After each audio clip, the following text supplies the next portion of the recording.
Hello dear students, आपके अपने YouTube channel Jain sir में आपका स्वागत है। बेटा हम इस वीडियो में आपका जो हिस्ट्री का जो चैप्टर थर्ड है द दिल्ली सल्तनत वो डिस्कस करने वाले हैं। जो ये आपका जो इस चैप्टर से रिलेटेड सेकंड वीडियो है, प्रीवियस वीडियो में हमने डिस्कस किया था कि आपके जो दिल्ली सल्तनत है सो वहाँ पर ये जो सल्तनत जो पीरियड है यानी जो सुल्तान है वो कैसे स्टार्ट हुए। सो मोहम्मद गोरी के बाद जो कुतुबुद्दीन ऐबक है वो यहाँ पर जो आपका जो स्लैब डायनेस्टी जो है वो इस्टेब्लिश करते हैं, यानी स्लैब डायनेस्टी के रूप में फर्स्ट जो आपका जो रूलर्स होता है दिल्ली सल्तनत का वो होता है हमारा कुतुबुद्दीन ऐबक। उसके बाद जो धीरे धीरे आपका जो इल्तुतमिश आता है। देन आज का जो वीडियो में हम डिस्कस करने वाले हैं इल्तुतमिश के जो डॉटर थे जो रजिया जो सुल्ताना के रूप में हम जिसे जानते हैं। सो वो जो है दिल्ली सल्तनत की गद्दी पर जो थर्ड जो स्लैब डायनेस्टी की जो मेजर जो डायनेस्टी है आपके जो रूलर्स है उसके रूप में वो यहाँ पर गद्दी पर आते हैं। सो जनरली यहाँ पर कहा जाता है कि इल्तुतमिश का जो डेथ होता है सो उसके बाद उसका जो सन है वो जो शासन पर आता है, यानी वो जो रूलर्स बनता है बट वो उतना ज़्यादा कैपेबल नहीं होता है, तो वो इन इफेक्टिव रूलर्स के कारण से आफ्टर 7 मंथ वो क्या हो जाता है, गद्दी से उसको हटा दिया जाता है और इल्तुतमिश की जो डॉटर है रजिया उसको क्या बनाया जाता है, वहाँ के जो महारानी हैं वो वहाँ के जो रूलर्स है वो रजिया को बना दिया जाता है। सो रजिया है जो अकॉर्डिंग टू सिराज हिस्टोरियन जो सिराज थे उसने कहा कि जो वो तो एक ग्रेट जो मोनार्क थी बट वहाँ पर उसके द्वारा कहे गए जो शब्द हैं कि ग्रेट मोनार्क जो वाइज जस्ट एंड जीनियस, यानी वो कहीं ना कहीं एक जो ऐसी जो शासिका थी जो एक कैपेबल भी थी साथ ही साथ वो दयावान भी थी, यानी वो जो अपने जो एम्पायर है उसको बेहतर तरीके से रन कर रही थी। बट उसको भी बहुत सारे जो चैलेंजेस है वो फेस करने पड़े और जो रजिया है वो फर्स्ट और जो लार्ज वुमेन्स थी जो दिल्ली सल्तनत की गद्दी पर बैठी थी, यानी जो हमारी जो सोसाइटी है उस टाइम पीरियड में भी एक महिला को अपने शासिका के रूप में स्वीकार नहीं कर पा रही थी। सो रजिया को जो डिफरेंट टाइप के जो आपके चैलेंजेस है वो फेस करने पड़े, जिसमें से वो क्या थी कि जो मेन जो था कि वो women in a men's world, यानी जो डिफरेंट जो मेल्स थे उनके बीच में एक जो महिला है वो शासिका थी, वो शासन कर रही थी। तो जो मेंस है उस समय वहाँ पर जो डिफरेंट जो उनके जो सैनिक आर्मी के जो थे मुख्य जो मिनिस्टर्स वगैरह हुआ करते थे तो वो उनको स्वीकार नहीं कर पा रहे थे।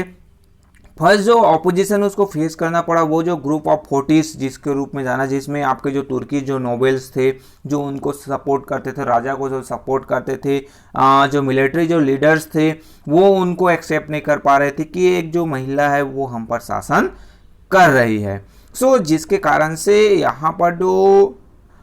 जिसमें यहाँ पर हम जो कौन कौन the special liking she had of Yaqut and Abyssinians, जिसमें कौन था जो प्रेजेंट डे इथोपिया से जुड़े हुए जो रूलर्स थे वो उनको एक्सेप्ट नहीं कर पा रहे थे। सो ये जो आपका क्या हुआ कि जो नोबेल्स थे जो उनके अगेंस्ट थे,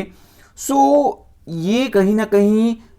जिसके कारण से ये जो आपका जो रजिया का जो एम्पायर है, रजिया का जो रूलिंग जो पीरियड्स है वो डाउनफॉल की ओर चला गया, यानी जो नोबेल्स जो राजा को सपोर्ट करने वाले होते थे, जो राजा का जो एक जो रूलर्स का एक जो मेन जो सैनिक जो ताकत है वो इन्हीं से आता था। सो ये जो नोबेल्स हैं ये ही रजिया को सपोर्ट नहीं कर रहे थे, वो उनको एक्सेप्ट नहीं कर पा रहे थे। तो धीरे धीरे जो इनका जो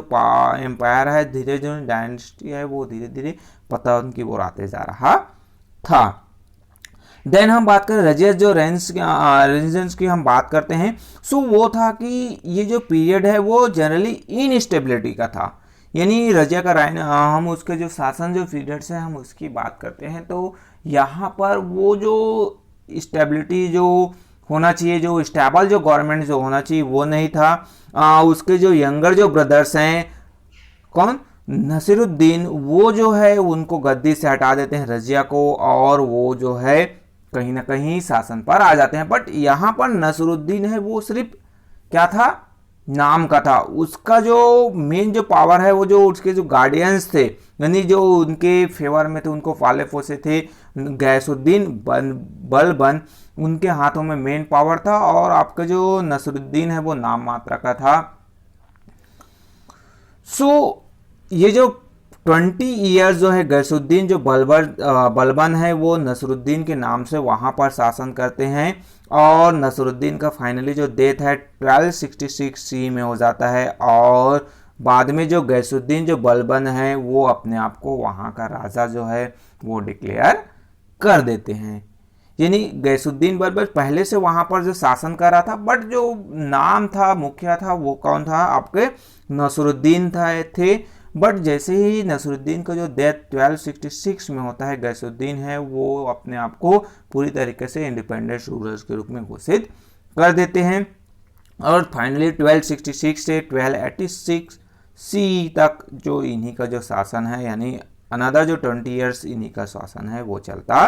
है। हम बलबन्स की बात करते हैं तो Balban was a stand man who believed in ruling with iron and blood। यानी कहीं ना कहीं जो गैसुद्दीन बलबन्स की हम बात करते हैं बेटा तो उनका क्या था कि वो आयरन और ब्लड यानी वो जो है लड़ाई पर विश्वास करते थे। यानी वो जो ज़्यादा से ज़्यादा वो युद्ध करना चाहते थे यानी ज़्यादा से ज़्यादा एरियाज को अपने अंडर कंट्रोल में लेना चाहते थे। ये क्या थे कि जो उनका जो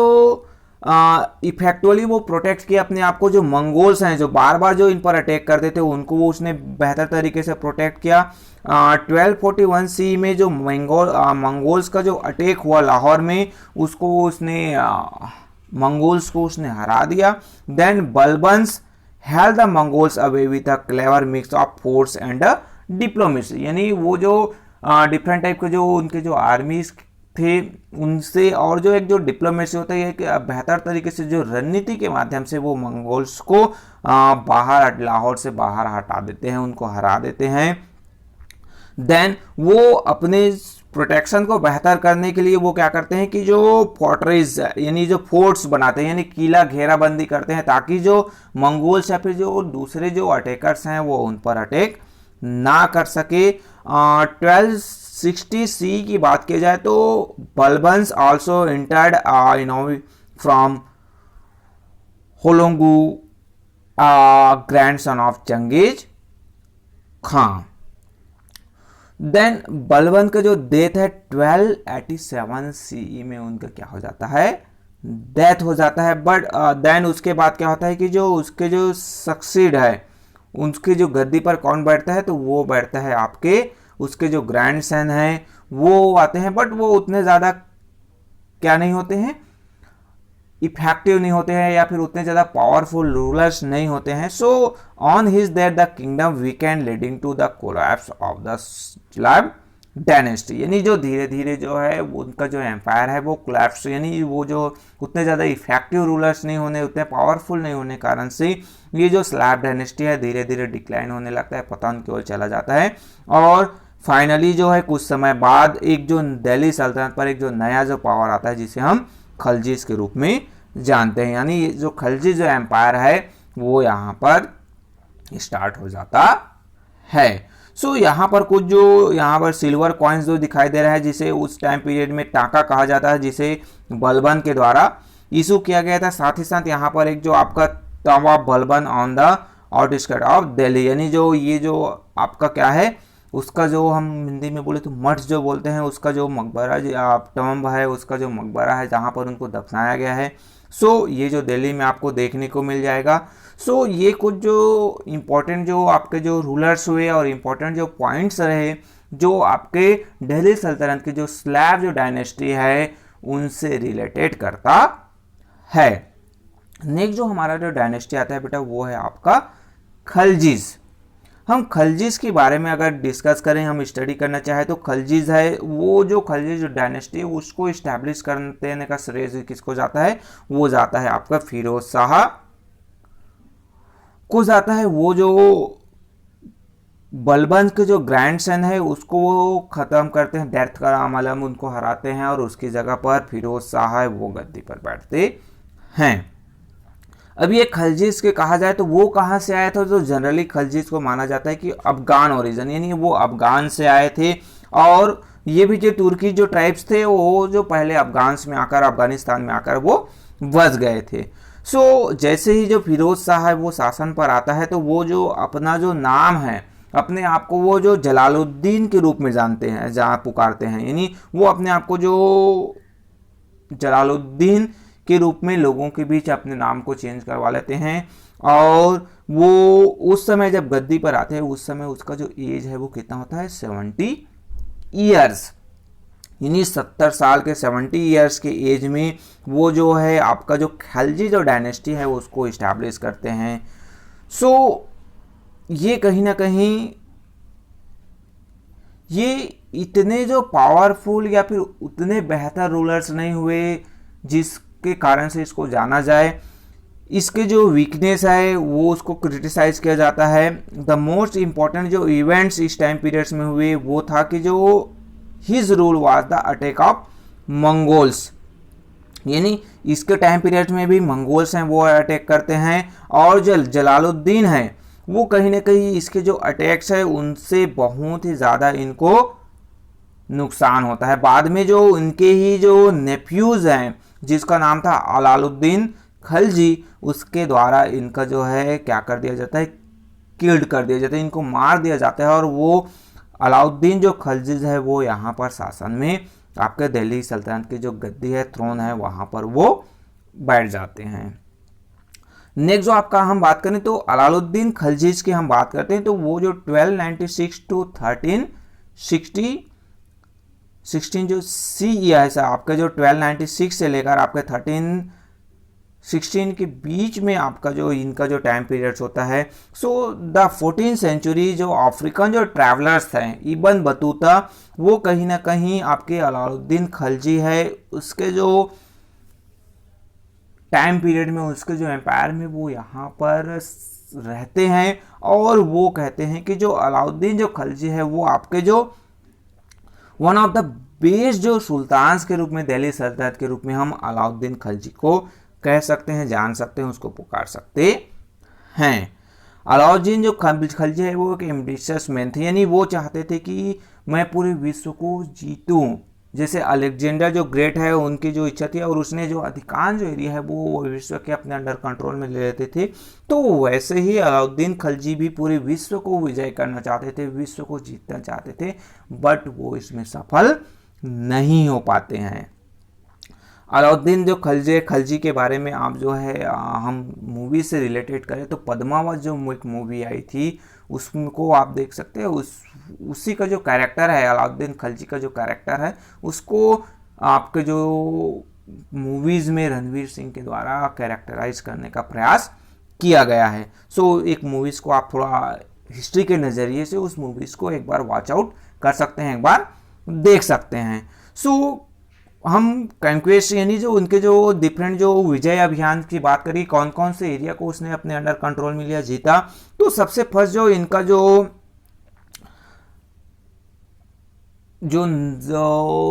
विजय अभियान की हम बात करें वो जो था आपका गुजरात का था 1297 सी में, यानी जो फर्स्ट जो मोमेंट्स इसका हुआ कि वो जो 1297 सी में वो गुजरात, मारवा और आपके मेवाड़ है, साथ ही साथ रणथंभौर और चित्तौड़ का जो फोर्ट है, चित्तौड़ का जो किला की बात किया जाता है, तो मैं जैसे मैंने मूवीज़ पद्मावत के बताया या फिर और आपको बहुत सारे जो डॉक्यूमेंट्रीज़ है आपको आजकल इंटरनेट के माध्यम से आपको अपने मोबाइल से मिल सकते हैं। इससे रिलेटेड आप जो है चीज़ें जो है सर्च करके हिस्ट्री से रिलेटेड आप देख सकते हैं, वो आपको एंटरटेन भी करेगा और आपको नॉलेज भी प्रोवाइड करेगा। सो ये जो आपका जो हम बात कर रहे हैं खलजी का, अलाउद्दीन जो खलजी का है, सो कहीं ना कहीं ये जो गुजरात का जो राइडिंग वहाँ पर मेजर जो इफेक्ट है, मेजर जो उसको जीतने का मेन जो रीज़न था कि उसके जो जनरल थे, उनके आर्मी के जो जनरल थे वो थे आपके मलिक काफूर। तो इनके कारण से भी ये कहीं ना कहीं सफल हो पाते हैं, क्योंकि ये जो राजपूत जो किंग्स है उन्हीं के पास से निकल कर ये मलिक काफूर है अलाउद्दीन खलजी के पास जाकर मिल जाते हैं। सो ये कहीं ना कहीं ये तो आपका गुजरात वाला एरिया हो गया। देन हम उसका जो सक्सेसफुल जो सीरीज हुआ चला कि राइडिंग, वो जो है आपके राइड्स इनटू डेक्कन, डेक्कन वाले रीजन्स पे जाते हैं और वहाँ पर वो जो देवागिरी है उसको अपने अंडर कंट्रोल में ले लेते हैं, कैप्चर कर लेते हैं। 1307 सी में देवागिरी है उसको अपने अंडर कंट्रोल में लेते हैं। देन वो डिफेट करते हैं किसको, he defeated the rulers of Warangal, यानी जो वारंगल के जो रूलर्स हैं वो उनको अपने अंडर कंट्रोल में लेते हैं। देन साथ ही साथ वो जो द्वार समुद्रा है, जो आपका मैसूर वाला जो एरिया है उसको भी अपने अंडर कंट्रोल में ले लेते हैं। यानी ये जो डेक्कन वाले जो रीजन्स है जिसमें देवागिरी, वारंगल, द्वार समुद्रा और मैसूर है वो इनके अंडर कंट्रोल में आ गए। देन वो जो है साउथ की ओर चले जाते हैं और साउथ में जो देखोगे तो आपका जो मदुरई और जो रामेश्वरम है वहाँ की जो संपत्ति है उसको वो लूट कर ले आते हैं। यानी वहाँ पर भी अटैक करते हैं और वहाँ से भी जितने भी जो इनको इंपॉर्टेंट जो कमोडिटीज मिलते हैं, इंपॉर्टेंट जो चीज़ें मिलती हैं उन सबको वो लूट कर आ जाते हैं। सो अब अलाउद्दीन जो खलजी को कहा जाता है कि वो जो फर्स्ट जो रूलर्स हुए जो दिल्ली सल्तनत पर बैठते हुए वो कहाँ से जो अपना जो किंगडम है उसको एक्सटेंड कर पाते हैं कहाँ तक, नर्मदा जो रिवर्स है। यानी उस टाइम पीरियड में था कि जो कहीं ना कहीं वो आपका जो विंध्या जो सतपुड़ा रेंज है उसको क्रॉस करना बहुत ही मुश्किल था, तो उसको क्रॉस करते हुए भी वो साउथ पार्ट है वहाँ तक चले जाते हैं, नर्मदा रिवर्स है वहाँ तक वो अपना एम्पायर है उसको फैला लेते हैं। सो ये आपके जो हम अलाउद्दीन खलजीज की बात करते हैं तो उनका जो विजय अभियान था, यानी जो कौन कौन से एरिया को अंडर कंट्रोल में लिए। नेक्स्ट हम उसके जो एडमिनिस्ट्रेटिव जो रिफॉर्म्स की हम बात करें, सो वो प्रशासनिक जो तंत्र था, एडमिनिस्ट्रेटिव जो सेटअप था वो किस टाइप का था, क्या क्या सुधार उसने की। तो अलाउद्दीन खलजी की हम बात करें बेटा तो यहाँ पर आपको क्या मिलता है कि वो एक एबल जो कमांडर थे और जो एक्सीलेंट जो एडमिनिस्ट्रेटर्स थे, यानी वो जो अपने सैनिकों को बेहतर तरीके से मैनेज करते थे, अगर युद्ध में जाएं तो वो बेहतर रणनीति बनाते थे। साथ ही साथ जो एडमिनिस्ट्रेशन है यानी जो प्रशासन है अपने राज्य को जो चलाते थे वो भी बेहतर तरीके से वो करते थे। सो जो फर्स्ट जो उसका जो हम एडमिनिस्ट्रेटिव जो सेटअप्स की बात करें तो वो उनका जो उसने जो अपने जो साइज है आर्मी का जो साइज है उसको बहुत ज़्यादा बड़ा कर दिया था अपने आर्मी को प्रोटेक्ट करने के लिए। अब इस जो आर्मी का जो ह्यूज जो आर्मी थी उसको कैसे मेंटेन करे, तो उसके लिए क्या किया था कि उसने जो एक जो ऐसा जो खर्चे हैं उसको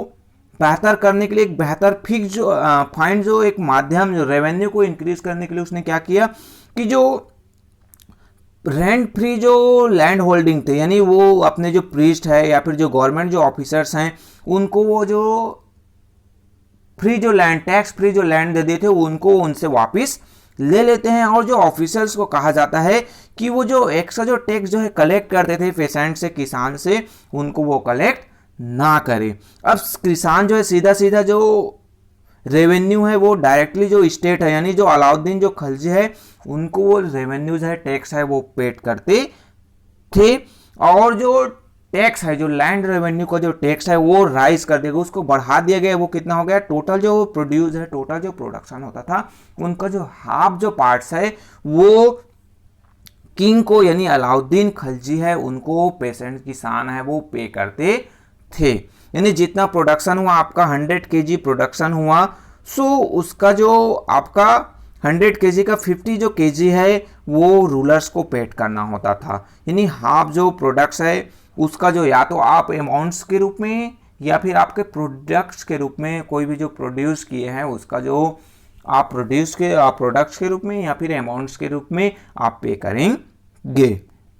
सो इसके माध्यम से जो वो बिल्ड अ रिच ट्रेजरी यानी वो एक बहुत बड़ा जो खजाना है वो बिल्ड कर पाते हैं, डेवलप कर पाते हैं। साथ ही साथ जो सुल्तान है यानी जो अलाउद्दीन जो खलजी है वो जो रेगुलर जो है चेक करते रहते हैं जो प्राइस ऑफ कॉमोडिटीज यानी जो कोई भी जो वस्तुओं को जो मूल्य है उसको हमेशा चेक करते रहते हैं ताकि जो उनके जो सोल्जर्स हैं उनको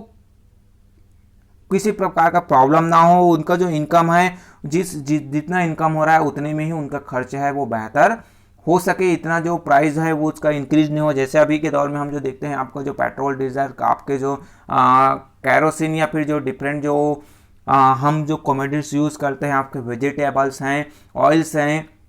ग्रेन्स है उसका जो रेट प्राइस है वो इंक्रीज होते जा रहा है और आपके जो इनकम्स है वो डिक्रीज होते जा रहे हैं। सो अलाउद्दीन खलजी जो है उस टाइम में रेगुलर चेक करते रहते थे कि इंपॉर्टेंट जो कॉमोडिटीज हैं, इंपॉर्टेंट जो सामान की जो जरूरी जो चीज़ें हैं उसका जो प्राइस है वो इंक्रीज ना हो। देन अब यहाँ पर एक जो चीज़ आता है कि जो नोबेल्स थे, नोबेल्स को जो उस टाइम पीरियड्स में जो राजाओं के लिए बहुत ही इंपॉर्टेंट होता था कि क्योंकि समय समय पर वो ही जो राजा को जो आर्मी का जो सपोर्ट्स है, सैनिकों का जो ट्रूप्स का जो सपोर्ट है वो प्रोवाइड करते थे। बट कभी कभी क्या होता था कि जो नोबेल्स हैं वो ज़्यादा पावरफुल हो जाते थे और वो आपके जो रूलर्स के अगेंस्ट ही क्या करते थे, रिवोल्ट्स कर देते थे। तो अलाउद्दीन है वो उसको प्रोटेक्ट करने के लिए क्या किए कि वो जो जितने भी जो असेंबलीज हैं या फिर जो आपके जो उनको जो समूह होता था, संगठन होता था, उनको पूरी तरीके से वो बैन कर दिए। साथ ही साथ उनका जो एक जो स्पाई यानी जो जासूसों का जो सिस्टम था वो डेवलप किए थे, यानी उनके जगह जगह पर उनके जासूस फैले हुए थे और अगर रूलर्स के अगेंस्ट कहीं भी कुछ जो चीज़ें जो है उनको सुनाई देता था, दिखाई देते, उनके जासूस उनको आकर बताते थे तो उनको तुरंत वहीं वो समाप्त कर देते थे। सो एक जो आपका जो क्या कहा जाए, हम जो capable one of the best rulers सुल्तान के रूप में हम जानते हैं अलाउद्दीन खलजी का, तो ये भी एक जो रीजन था कि उनके जो जासूस है वो जगह जगह फैले हुए थे और रूलर्स के अगेंस्ट कोई भी चीज़ें होने नहीं देते थे। अब नेक्स्ट जो आता है कि जो उनका जो मार्केट सिस्टम की हम बात करें तो अलाउद्दीन जो खलजी है वो जो दिल्ली को एक जो मार्केट प्लेस के रूप में डेवलप करते हैं और जो डिफरेंट टाइप के जो मार्केट्स हैं वो डेवलप करते हैं, यानी जो अलग अलग चीज़ों के लिए अलग अलग जो है मार्केट्स है वो डेवलप करते हैं। जैसे फूड ग्रेन्स है तो उसके लिए अलग मार्केट रहता था, आप बाजार में जाएंगे तो फूड जो ग्रेन्स है अनाज है उससे रिलेटेड अलग मार्केट, हॉर्सेज है तो उसके लिए अलग मार्केट था, आपके जो कैटल्स हैं उनके लिए आपका डिफरेंट जो मार्केट जो सेटअप से इंपॉर्टेंट जो गुड्स होते थे उनके लिए भी डिफरेंट टाइप के जो मार्केट्स, यानी जो टेक्सटाइल से रिलेटेड हम देखें तो टेक्सटाइल का आपका अलग मार्केट था, आपको वहाँ पर सिर्फ टेक्सटाइल से जो कपड़े हैं, वस्त्र है वही मिलते थे। सो डिफरेंट जो मार्केट्स हैं वो अलाउद्दीन खलजी सेटअप किए थे। देन आपके जो वेट्स और जो बैलेंसेज हैं, यानी जो मर्चेंट्स है, जो व्यापारी हैं, उनके पास जो वेट्स और मेजरमेंट करने के जो तरीके थे उनको रेगुलरली चेक करते थे ताकि जो कोई करप्शंस ना हो। हम आपके जो उनके जो सोल्जर्स हैं या फिर जो आपके जो कंज्यूमर्स हैं उनके साथ कुछ गलत ना हो। देन आपके जो अलाउद्दीन जो वो अरेंजमेंट किए थे, क्या अरेंजमेंट किए थे कि जो लार्ज जो स्टोर्स हैं, यानी आपके जो लार्ज क्वांटिटीज के जो स्टोरिंग जो फैसिलिटीज़ है वो डेवलप किए थे ताकि जब ज़रूरत हो, जब कोई भी जो इंपॉर्टेंट जो ग्रेन्स है, कॉमोडिटीज़ है, जब उनकी ज़रूरत हो तो उनको हम वहीं से वो जो स्टोर शॉप से जहाँ पर स्टोर किया गया है वहाँ से उसको यूज़ किया जा सके। इन केस कभी कभी क्या होता है कि जो रेनफॉल ठीक से नहीं हुआ या फिर जो फ्लड्स आ जाने के कारण से जो फसल है वो नष्ट हो जाता था तो जो स्टोर किए हुए जो ग्रेन्स है उसका यूज़ किया जा सकता था। सो कहीं ना कहीं ये जो एक बेहतर जो एडमिनिस्ट्रेटिव जो सेटअप्स है हमें अलाउद्दीन खलजी से देखने को मिलता है। देन कहीं ना कहीं आपके जो अलाउद्दीन खलजी का जो एक जो पैट्रोनेज मैनी स्कॉलर्स, यानी जो बहुत जो विद्वान जो व्यक्ति हैं, विद्वान जो चाहे वो संगीत के क्षेत्र में आर्ट्स से रिलेटेड हो, सो वो उनके जो कोर्ट्स में, उनके जो सभा में उनको बेहतर स्थान दिया जाता था। आमिर खुसरो जो उस टाइम पीरियड्स में अलाउद्दीन खलजी के जो कोर्ट्स के जो पोएट्स थे और आमिर खुसरो आपके खुसरो के जो पोएट्री है उसको हम अभी भी हम उसको एंजॉय करते हैं, उसको पढ़ते हैं। सो ये तो आपके क्या हुए अलाउद्दीन खलजी के जो एडमिनिस्ट्रेटिव जो सेटअप्स की हम बात करते हैं और कुछ जो इंपॉर्टेंट उसके points of view Alauddin Khalji के कोर्ट्स के। देन नेक्स्ट जो हम बात करें तो अलाउद्दीन जो खलजी का जो डेथ होता है उसके बाद जो मलिक जो काफूर हैं वो अलाउद्दीन जो खलजी के जो माइनर जो सन है, यानी जो उस टाइम पीरियड्स में वो माइनर थे, यानी जो छोटा था उसका जो सन था तो वो उसको गद्दी पर बिठा देते और उसके नाम पर आपके मलिक काफूर है वो शासन करते हैं। बट बाद में दोनों जो है आपके क्या हो जाते हैं, मलिक काफूर और उसके जो माइनर जो सन है दोनों का जो डेथ हो जाता है। और 1320 में जो लास्ट जो खलजी जो रूलर्स थे जिसका नाम था आपका क्या था, खुसरो खां, उसका भी जो डेथ हो जाता है, उसको मार दिया जाता है किनके द्वारा, गैसुद्दीन जो तुगलक है उसके द्वारा। जो लास्ट जो खलजी जो रूलर थे खुसरो खां, उसका जो डेथ हो जाता है, उसको किल्ड कर दिया जाता है गैसुद्दीन तुगलक के द्वारा। और फिर वो जो तुगलक जो डायनेस्टी है वो फाउंड करते हैं, तुगलक डायनेस्टी को इस्टेब्लिश करते हैं। सो ये बेटा आज के वीडियो में आपका क्या हुआ, हमने जो देखा कि आपके जो स्लैब डायनेस्टीज में जो रजिया सुल्ताना थी और आपके हमने देखा बलबन, साथ ही साथ हमने जो खलजी डायनेस्टी के जो इंपॉर्टेंट जो रूलर्स हैं हमने उसके बारे में भी स्टडी किया। ऐसा नहीं है कि खलजी डायनेस्टी में और जो रूलर्स नहीं हुए, बट ये जो मोस्ट जो पावरफुल जो रूलर्स की हम बात करते हैं तो ये जिसको हमने अलाउद्दीन खलजी और आपके जो हमने देखा कि लास्ट में जो अमीर खुसरो हैं उसी के नाम से जो शासन करते हैं। बाद में जो आपके जो